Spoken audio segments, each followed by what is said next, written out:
Good evening. What's going on, guys? I'm just going to give you guys a quick run through of how I pack my sleds, the stuff I put in my sleds, why I put that stuff in my sled, and that kind of good stuff. I do like to get prepared the night or evening before I go out. If you're going out early, it saves you time in the morning. You know, you can sleep in just that extra little bit so you're ready to go and ready to get out on the ice. So yeah, let's get to it. We have the first sled. So this sled is a little bit more of my gear sled. I like to pack, all the light, loose gear in there. So we're going to start off by showing you guys what every good ice angler needs. A 5-gallon pail. It's good for holding things. It's good for sitting on. It's kind of just an all-around thing that you want to have with you. Myself, in my 5-gallon pail is where I keep my rods and I keep my hook setter. And sometimes I'll keep one of my many ice scoops. In this particular instance, 3. You can never be too prepared. So that's kind of one of the first things that goes into the sled. Up next, you can't go fishing without it, is the auger. My Jiffy completely bit the dust. RIP, moment of silence, whatever. This is the 8-inch Rapala auger with the conversion kit. So that's the guy that's getting us through the rest of the season. It's a great setup, nice and light. So that guy definitely goes in the sled. You can't go fishing without your chairs. So we have 2 Eskimo ice chairs that fit quite nicely in there. We're getting into late ice, which means a lot warmer temperatures. But sometimes you fish with someone who's a little bit more dainty. So I do have a little propane heater that I like to bring with me. Just takes those little green Coleman bottles. It actually works really, really well for heating the tent up. So that guy comes along just in case. Always have a spare bottle. What else we got here? These guys are kind of a new investment on my part. Just some light foam padding. When you like to kneel on the ice, it's awesome. Saves your knees, keeps your knees from getting wet and cold. So I do like to have a couple of sets of those in the sled. And then last but not least for myself, I always bring along my handy tote. This tote carries all of my tackle, my pliers, my scissors, my line, all the important stuff. So I definitely want to make sure I have this guy with me. That's pretty much it for that sled. So we're going to move on to the next sled next. Okay, on to the next sled. This sled in particular holds the ever important ice shack. I have a Cabela's 2 to 3 man ice shack. I love it. It's super simple to set up. It's wonderful for staying out of the elements. It's really great too for sight fishing if you have the opportunity. So that guy's going in for sure. Fits perfectly inside this sled. Another important element that you can't go without is to have a shovel on the ice. I like to clear a good clear spot for my tent. Even if not for my tent, I like to clear the snow away after I've drilled my holes. Just, less slush in the hole, easier to kneel around the hole. So those are the, most important components that go into what I bring when I go ice fishing. It's different for everybody. Everybody's got their own style. But this sled has some room left over for snacks, which we all know how important snacks are. You can't forget when you're ice fishing, a vital part of the whole fishing mission is to bring snacks. You're out here for long hours, you get hungry, gals gotta eat. If you want to bring an extra jacket or some gloves, which are pretty important to have. So that's the setup. We're all rigged up and ready to go for the morning. So we will see you guys in the AM. So it's super important when you're fishing in general, not specific to ice fishing. It is important for open water fishing as well, especially if you're running braid like I do, to check over your line before every trip. If you've had a super active day in open water fishing, you know, fish with teeth have a tendency to fray your line up a little bit. And then if you're fishing through the ice itself tends to fray your line up a little bit. And the last thing that you want to have happen is to hook into a big guy and lose it because your line snapped.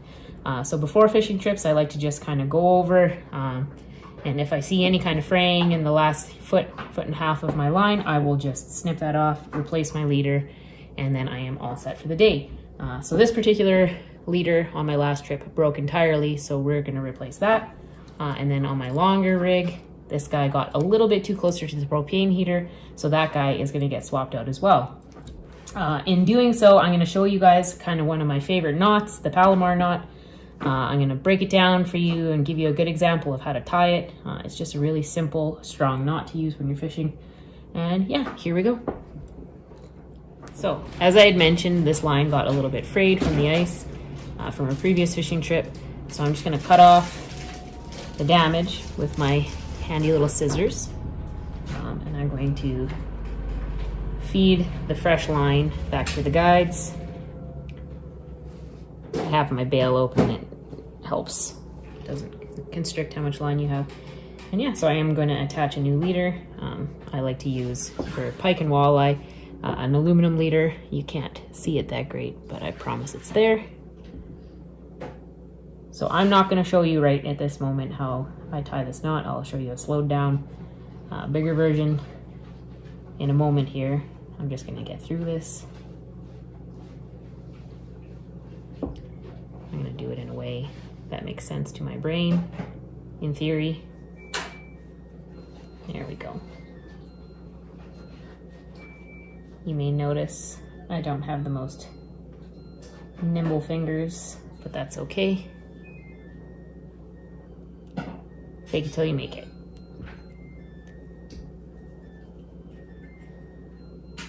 You can hear my washer singing a jaunty tune in the background.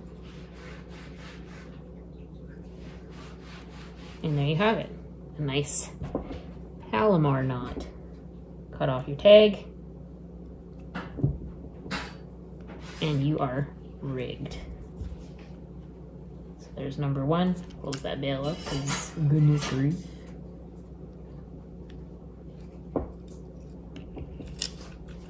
On to the next one. This guy is a little bit more damaged than the last one. It met with the heater a little bit. So I gotta, oh yeah, there you go. You can see right there how damaged that line is. I'll even just give it a quick little, yeah, that would not have held up against a fish. So I'm glad that we're changing that out. Same kind of deal, bail's open. And I'm snipping off just a couple inches away from the damage to make sure that we have a nice fresh chunk of line. Feed it back through the guides. I'm gonna try and get this knot a little more seamless this time so I don't look quite so fumbly.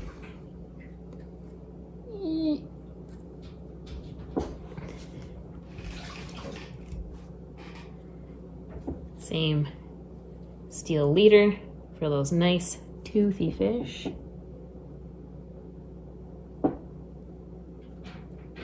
That's my dog scratching at the door because she's a brat.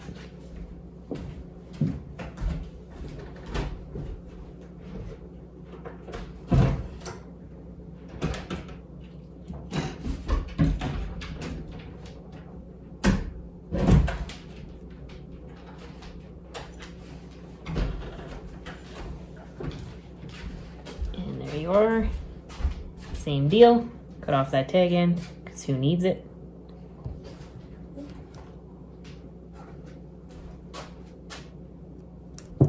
And these two rods are rigged and ready to roll for the morning. So yeah, next I'm going to get into showing you guys a slowed down, larger version of the Palomar knot so that you can add that to your bag of tricks. Okay, so we're gonna go through how to tie the Palomar knot. This is one of my preferred fishing knots. It's super simple, super strong. You'll hear mixed reviews. Some people will say it wastes a lot of line, but I just think it's a really great knot to tie. You're almost sure to not lose your lure, which is, you know, at the end of the day, the important thing.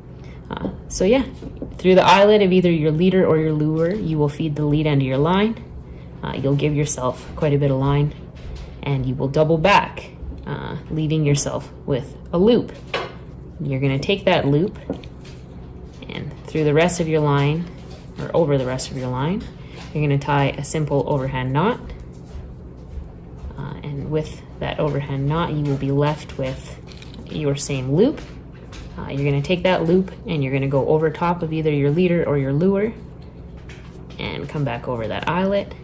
And in the end, you're gonna snug it all up and you are left with a beautiful tight knot. This is incredibly strong. You are not gonna snap this knot off very easily.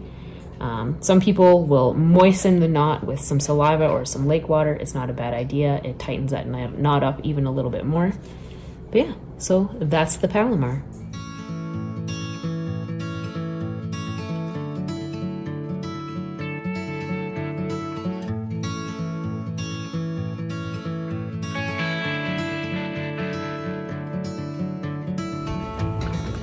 Good morning, everybody, and welcome back to the next episode of the Women's Fishing Network, brought to you by Goes to 11 Media.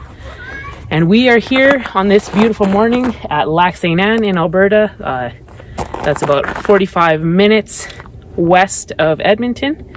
And today we are soaking up some late ice, getting out on this beautiful fishery after some pike and walleye. And yeah, here we go. Everybody, come along while we get set up and get some lines under the ice.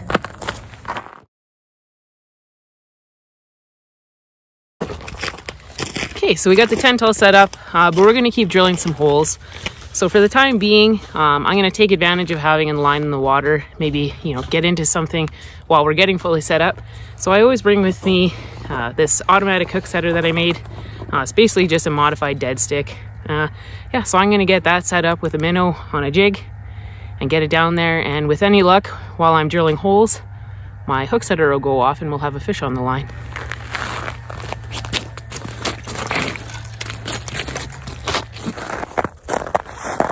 Hi.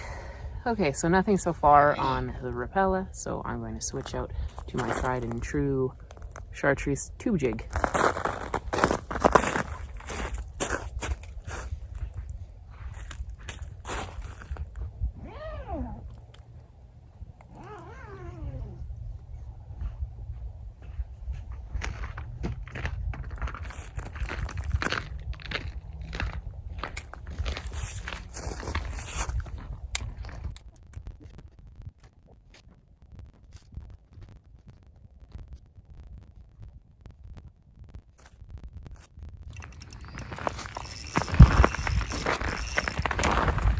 Right. There you go.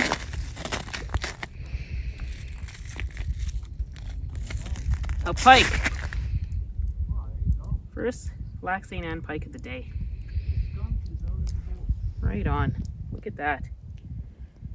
Not too bad. This is not the longest guy I ever did see, but we're thankful for him. See you later, bud. Woo.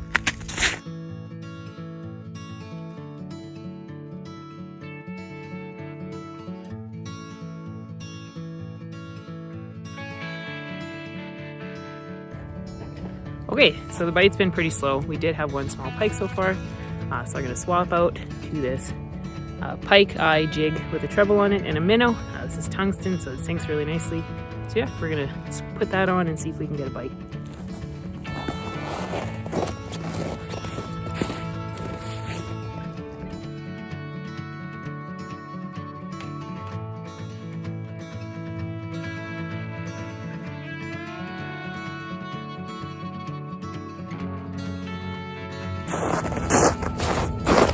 Okay, so we continue to not have a ton of luck. I mean, this is a new lake. I've never fished it, so you know, it's just kind of part of the process. We're just gonna keep moving around, drilling new holes. I did spot a point of relation, a weed bed a little further ahead that I'm working my way towards. Yeah, I'm just gonna keep drilling holes here and there, dropping baits down, seeing what I can do. This is Winnie. Hi, Winnie. Who doesn't love bringing a dog fishing with you?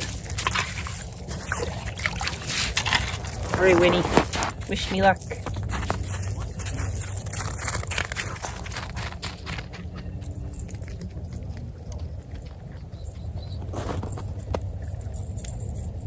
So we went originally from our original holes. We were at about 15 feet from the top of the ice to now we're at about 10.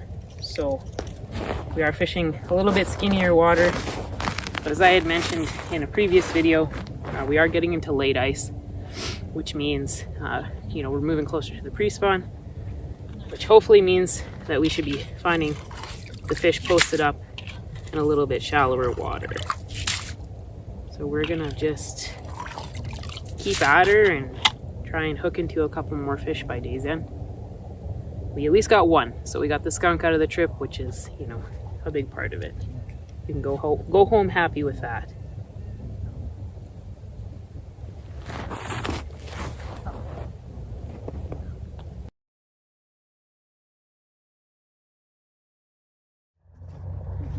So the bite continues to be kind of painfully slow.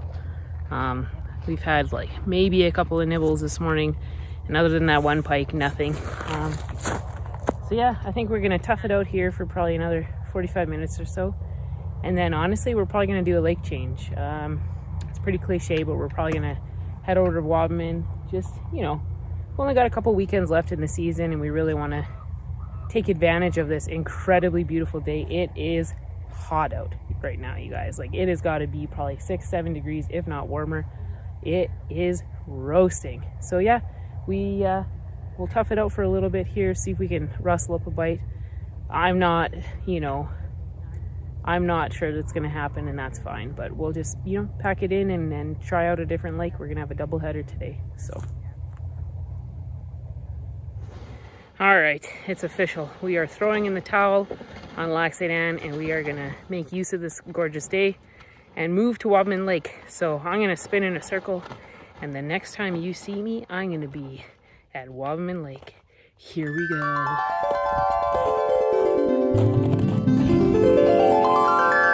Whew! What a trip, but we made it. We're gonna drill some holes, get some lines in the water, and hopefully this day is gonna pick up. Stay with us. Okay, so the water clarity is considerably better at this lake. We're in very similar depths, even a little deeper than we were at Lac St. Anne. And I can see right to the bottom here. I'm not sure why there's a difference in the clarity, but there is. So yeah, we're gonna try a couple different techniques and lures and baits here to see if we can rustle up a bite, because yeah, we want to get on some fish.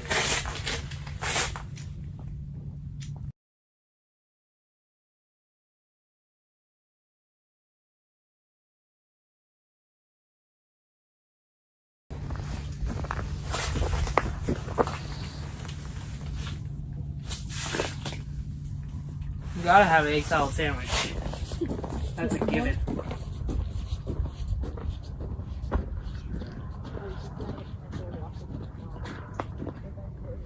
It's going to bring luck, I can tell.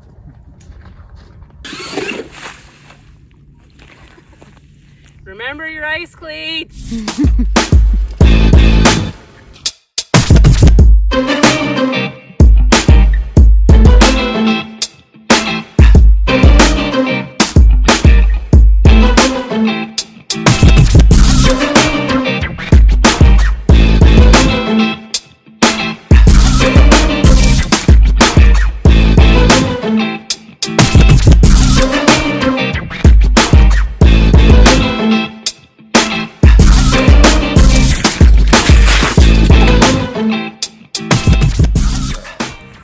Alright guys, we are throwing in the towel officially.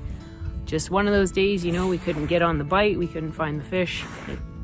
it happens, you know. We still caught a couple, which is better than nothing, but we're not sad because today was absolutely beautiful. We got outside, we soaked up the sun.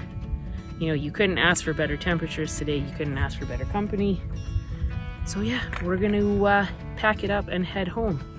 Before I do that though, I want to give a huge shout out to Getting Hooked Lures and Lucky Buck Lures, bite me, for sponsoring today's videos and all of our videos. We really appreciate the support. I want to thank Rick from Goes to 11 Media for setting all this up.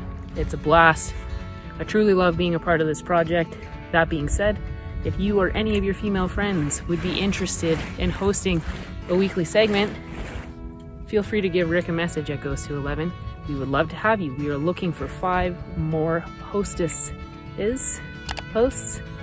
however you see yourself. Yeah, so, you know, make sure you guys get online to fishingandoutdoors.ca, pick up some great gear. We're heading into spring, which means you're gonna need all kinds of new fancy stuff, let's be real. So yeah, that's it for me, and I will see you guys next Tuesday.